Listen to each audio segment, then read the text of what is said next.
Está no ar mais um Dr. Cash, o nosso encontro quase que diário aqui no meu canal do YouTube, sempre com muita informação de qualidade, um grande time de profissionais que são expert em suas áreas de atuação para trazer com credibilidade informação para sua noite.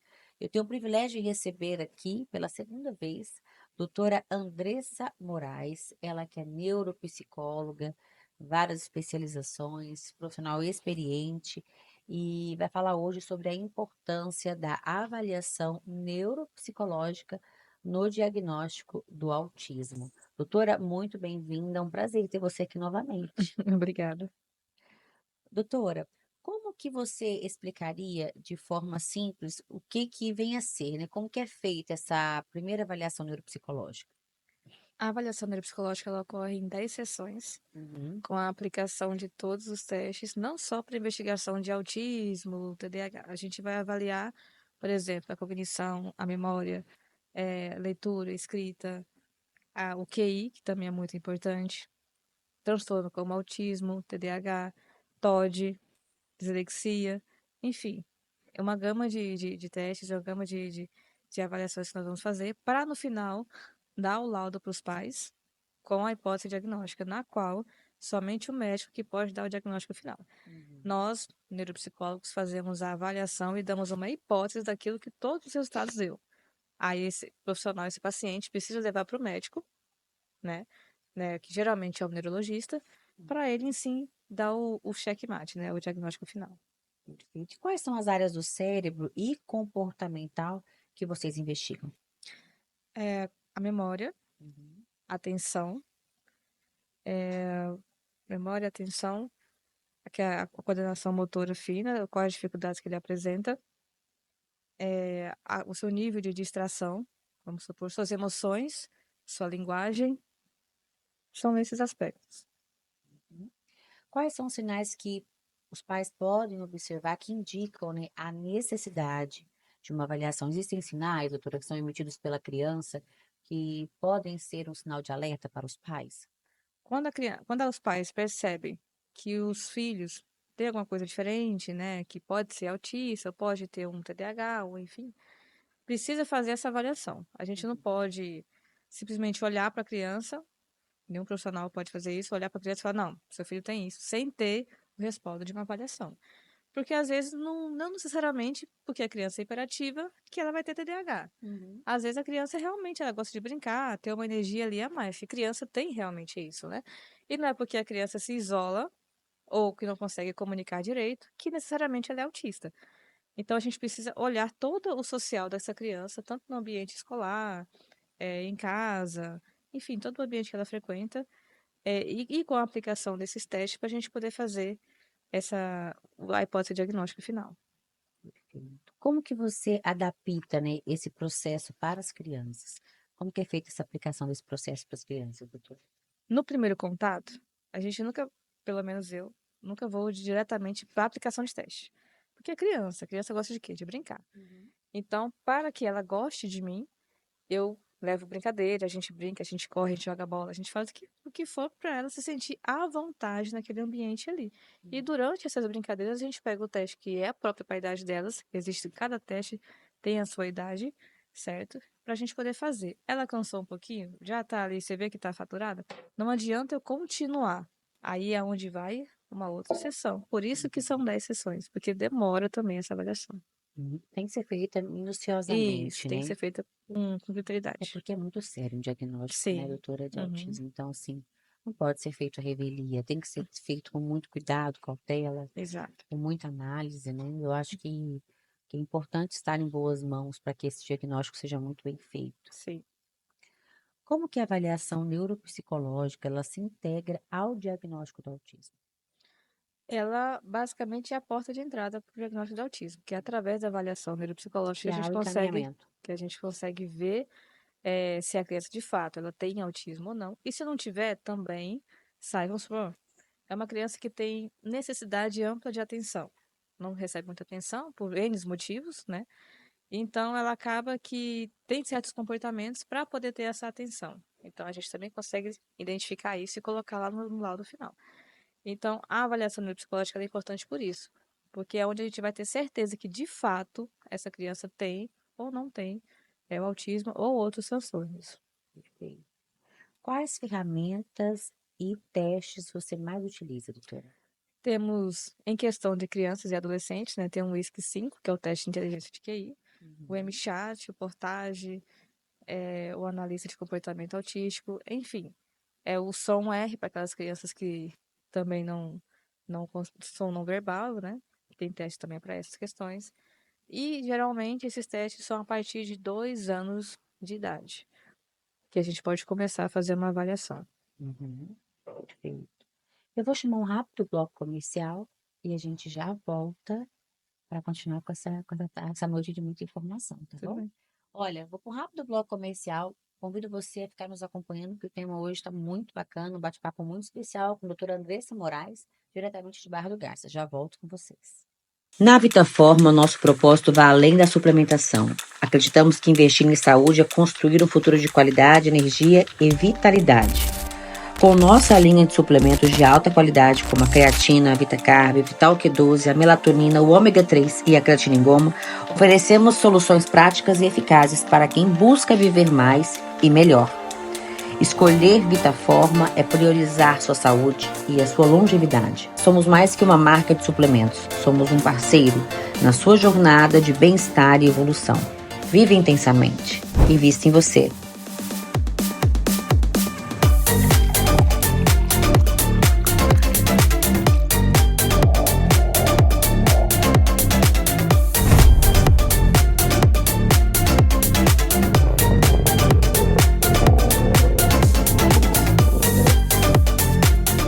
Vitaforma, uma nova forma de viver a vida.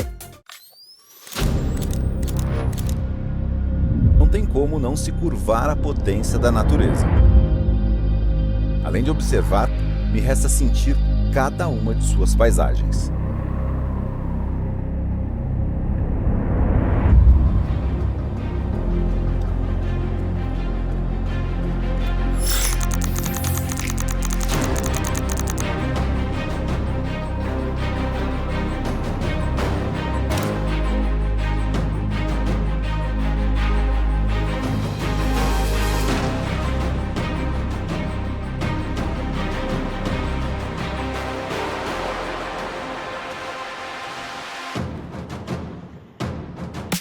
Não é só bonito, é muito forte.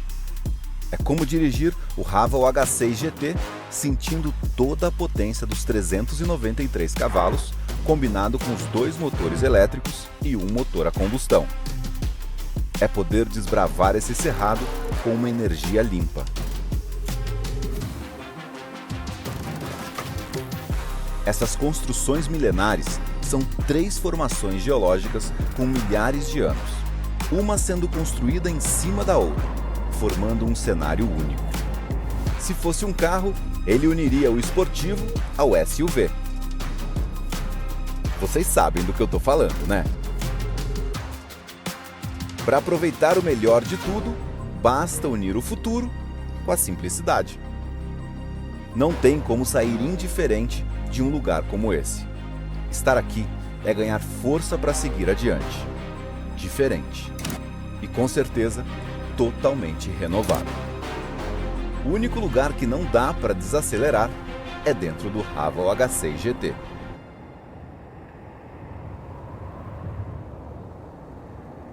O amanhã chegou na Chapada dos Guimarães. Hello, tomorrow. Conheça a farmácia de manipulação Splendore.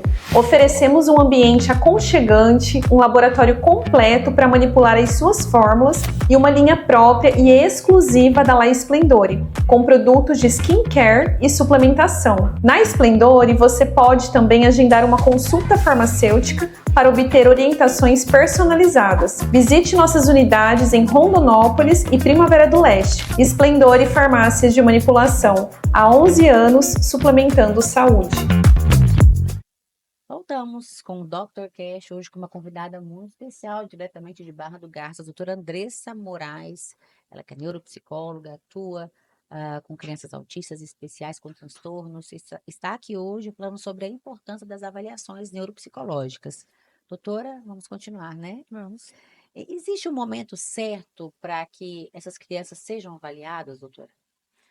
O momento certo é quando a gente começa a perceber os primeiros sinais, Uhum. né? Sempre com o auxílio do médico, sempre com o auxílio de uma equipe, da escola também. A gente começa a perceber também quando a criança começa a frequentar a escola, é onde ela detecta os primeiros sinais ali, viu que realmente tem alguma coisa diferente, né? Não consegue prestar atenção, não consegue reter informação, aprende uma tarefa, mas esquece muito rapidamente, Sim. não consegue acompanhar a turma, então é onde os pais já precisam levar ao médico para que o médico determine se há necessidade ou não de fazer a avaliação neuropsicológica, sempre em conjunto. Você já viu diagnósticos se reverterem ou mudarem após uma avaliação bem feita? Sim, como eu disse anteriormente, às vezes as pessoas acham que só porque a criança é muito hiperativa, já tem TDAH, Sim, né? E não necessariamente. Criança precisa ser criança, correr, brincar, né? com certeza. Ser atentada também, né? Tirar os pais do sério. Isso faz parte de ser criança. Então, não necessariamente porque ela não fica quietinha ou não, que ela tem TDAH. Então, é por isso a importância de uma avaliação, porque às vezes você vai dar um remédio para o seu filho que não tem necessidade e que pode desenvolver nele outros fatores, né? Porque todo remédio controlado ele tem ali os seus efeitos colaterais, né? E às vezes você está dando sem nenhuma necessidade. Uhum. Importante avaliar e bem avaliado, porque eu falo que é um diagnóstico muito sério, né? E a gente viveu uma era em que alguns profissionais, de forma irresponsável até, né, doutora, entregavam diagnósticos e a gente viveu essa fase mesmo, de muitos diagnósticos que foram revertidos por conta de erros, Sim, né? com certeza. Casos marcantes e desafios. A doutora poderia compartilhar com a gente um caso que tenha te marcado, te emocionado? Acho que você deve ter vários aí na sua atuação profissional, né? Mas um específico que você falou assim, nossa, eu tô no caminho, é isso que eu quero fazer, Uhum. tô vivendo o meu propósito. Foi uma avaliação para TDAH, inclusive, Uhum. na qual os pais chegavam e falavam: Eu não aguento mais ser menino, pelo amor de Deus, Oh, meu Deus. faz alguma coisa, né? E como a importância do acolhimento familiar, né? Dentro desses pais que trabalham o dia inteiro, às vezes não tem tempo, não tem paciência. E aí a criança tá ali no pique, né? Super agitada, querendo brincar. Ele de fato tinha o TDAH, porque tem um histórico na família, Uhum. né? Mas também não é só isso, ele também tinha necessidade de atenção.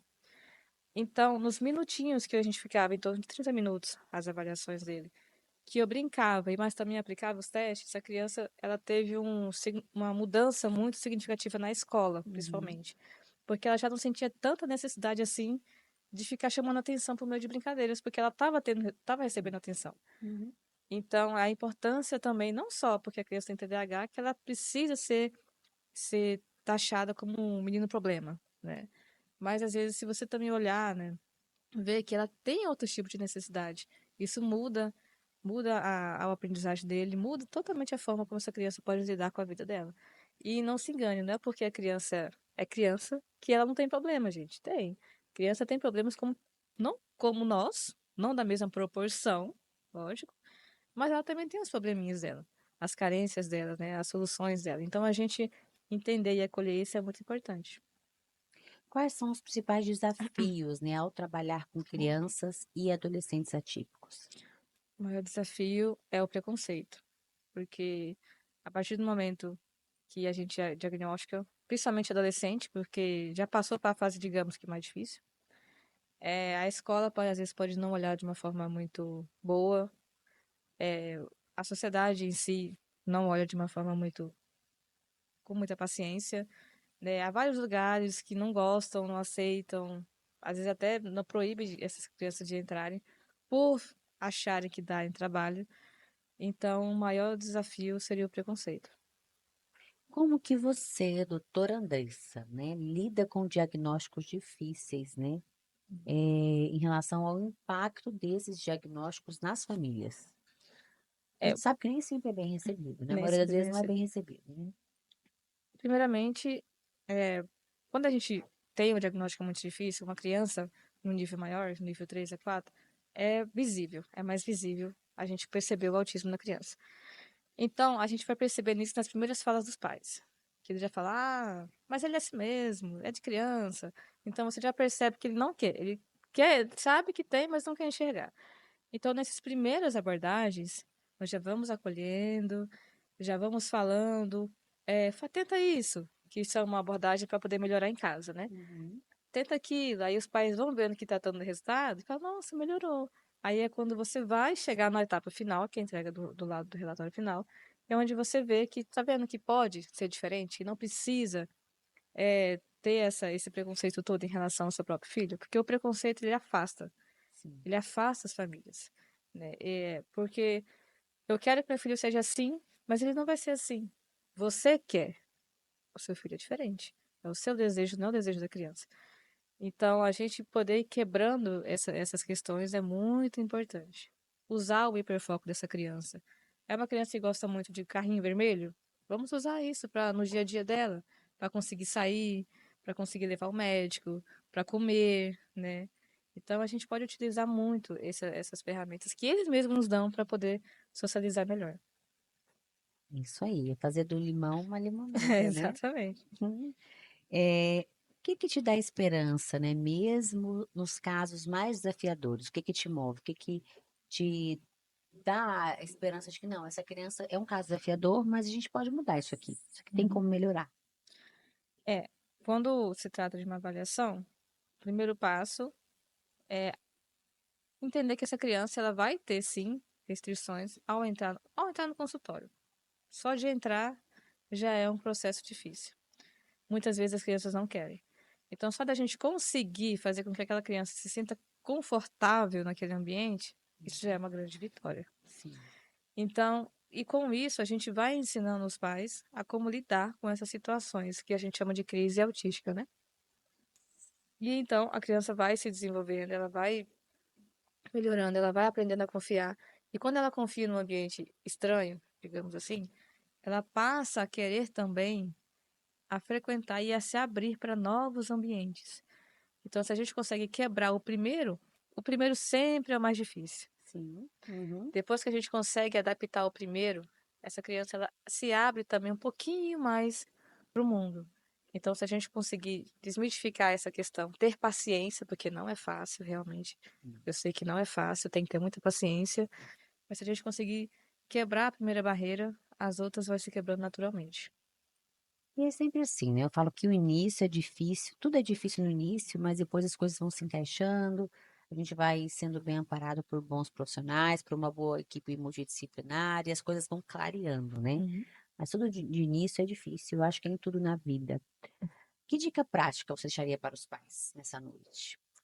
Dica prática é: se o seu filho tem dificuldade alimentar, seletividade alimentar, você pode usar o hiperfoco que ele tem, que ele traz, para ele conseguir ali desenvolver essa questão da seletividade alimentar, com o auxílio, lógico, de uma nutricionista especializada na área. O hiperfoco da criança é muito importante. Por isso que a gente fala, ah, mas é bobeira, meu filho sempre querer levar o meu ursinho dele para a escola.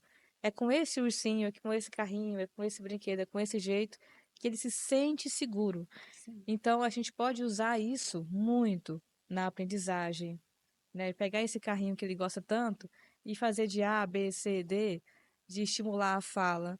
Então, use o hiperfoco dos seus filhos. Presta atenção naquilo que ele gosta de fazer, naquilo que lhe chama a atenção, naquilo que ele se sente seguro, Uhum. para usar isso a favor daquilo que precisa ser estimulado. Qual que é a importância que você deixaria Hum. aqui da escuta especializada e multiprofissional? A lidar com todos os profissionais, seria isso? Sim. É, a criança autista não é porque tem nível 1, nível 2, nível 3, nível 4, que vai ser igual para todos. Precisa ser uma equipe que entenda isso e que saiba que cada criança ela é única, que cada família é única, tem uma situação social única, um jeito de olhar para essa criança, um jeito de acolher é diferente. Uhum. Então, a equipe multidisciplinar ela precisa abordar de forma única e personalizada para cada um dessas crianças. Não adianta eu querer padronizar, né? Padronizar os atendimentos, padronizar as avaliações, as consultas. Não é autista, então é tudo de um jeito só. Não é assim que funciona. Porque senão você não vai conseguir ter essa confiança E principalmente a confiança que mais importa ali é o nosso pacientezinho, é a criança que está sendo Com avaliada. certeza. Então agora você chame quem está em casa para te acompanhar nas redes sociais, para continuar assistindo seus conteúdos, vendo ali um pouquinho do seu conhecimento, do seu dia a dia. Convide esse pessoal para acompanhar. Sim, é meu arroba no Instagram é neuropsi.apcmoraes, gente. Quem quiser Ela atende em seguir. Barra do Garças, na clínica Reconstruir. Reconstruir, essa super profissional. Eu falo que nós temos talento em todo o estado do Mato Grosso, por isso que eu milito, levanto essa bandeira da valorização dos profissionais que nós temos aqui. Eu falo que não é só em Cuiabá, não, gente, em cada pedacinho do nosso estado, esse enorme estado, que é quase um país, né? Mais de 120 municípios. E eu fico muito orgulhosa quando eu vejo uma profissional, né, saída do interior, a gente sabe das limitações logísticas para que vocês possam se qualificar, fazer especializações, é tudo mais difícil para quem mora no interior. Tem as É verdade. Ah, vantagens, sim. que são a qualidade de vida, né, incomparável, mas também tem as desvantagens da logística. Mas eu vejo vocês aí se desafiando, né, investindo, indo atrás do que há de melhor para trazer para cá. E a gente tem que valorizar isso, né, doutora? Uhum, com certeza. Que Deus te abençoe, que você Amém. continue tendo muita força, muita sabedoria, discernimento na sua jornada para ajudar não só as crianças autistas, como a família dessas crianças também. Eu sei que quando vocês amparam uma criança autista, vocês estão amparando ali uma família junto com ela.